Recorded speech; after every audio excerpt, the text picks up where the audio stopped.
ڕۆژی یەکشەممە 26مین کۆنگرەی نەتەوە یەکگرتووەکان تایبەت بە گۆڕانی کەشوهەوا لە شاری گلاسکۆی سکۆتلەنددا بەڕێوە دەچێت.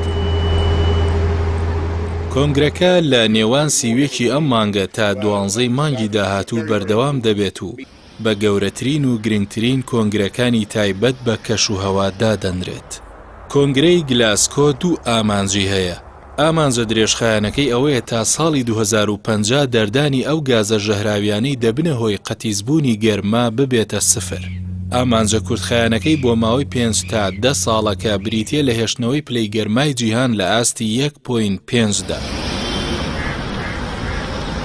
شانشینی یەکگرتووی بەڕیتانیا سەرۆکایەتی خولی 26مین کۆنگرەی نەتەوە یەکگرتووەکانی تایبەت بە گۆڕانی کەشوهەوا دەکات و لەلایەن ئەلوک شارما وەزیری پێشوویکار و وزە و استراتیژێتی پیشەسازیەوە سەرۆکایەتی کۆنگرەکە دەکرێت.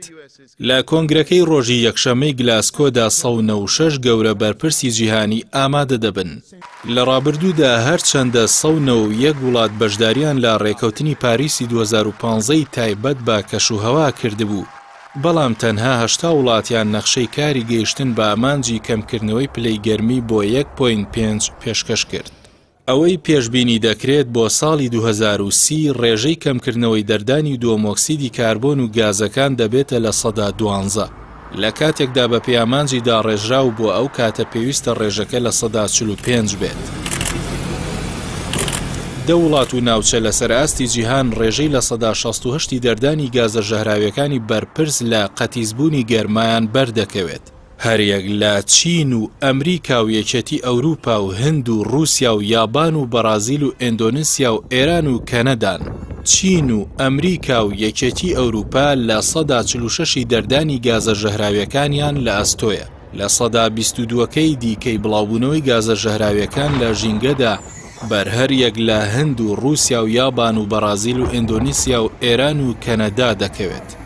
ژمارەیەک وڵاتیش لەوانە ئەفغانستان و بۆرما و هند و پاکستان و کۆریای باکوور و گواتیمالا و هایتی و ئیندۆراس و نیکاراگوا و کۆڵۆمبیا و عێراق بەهۆی قەیرانی کەشوهەوا مەترسیان لەسرە. هەرچەندە زۆرێک کۆنگرەی گلاسکۆ وەک دواهەل بۆ پاراستنی زەوی و گەردوون بە گشتی لە کارەساتی سروشتی گەورە و مەترسیدار دەڕوانن، بەڵام وەک دەوترێت کلیلی سەرکەوتنی کۆنگرەکە و شکستی بە بڕیار و کۆدەنگی وڵاتانی بەشداربوویەوە و با جێبەجێکردنی ڕاستپاردەکانیەوە بەستراوە. ئەگەرنا کۆنگرەی پاریسی 2015 هیچی لەمەی گلاسکۆ کەمتر نەبوو، بەڵام وەکو سکرتێری گشتی نەتەوە یەکگرتووەکان دەڵێ کۆنگرەی پاریس ئامانجەکانی خۆی نەهێناوەتە دی. On all our climate goals we have miles to go and we must pick up the pace.